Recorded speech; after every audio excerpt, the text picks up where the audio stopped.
سالم الجهاني ومعاه ونيس خير. ونيس خير والكرة مع ونيس خير يصار هجوم الأهلي ويسدد من بعيد وركلة مرمى. محاولة هجومية فردية من ونيس خير وتصبح ركلة مرمى لفريق الأهلي. هجوم صالح الأهل. عبد الله هلال وياخذها ونيس خير ورجع محمد عبد الفتاح. ونيس خير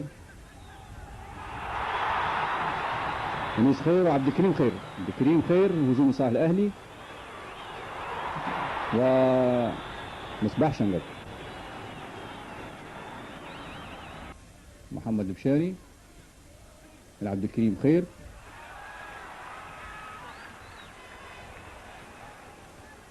ويبعد نصر الدين. سالم الجهاني رجع عبد الكريم لونيس. عبد الكريم خير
في نوع من الدربكة. ونيس خير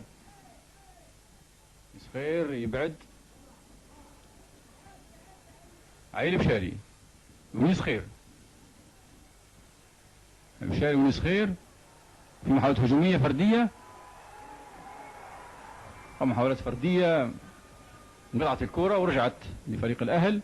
رضا عطية ورضا السنوسي. هجوم صالح الأهل ويبعدها الزلاوي لعبد الكريم خير.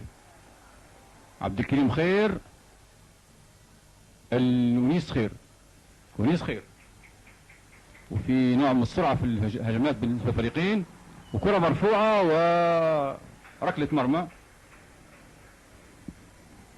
لحظات اللي مرت كان في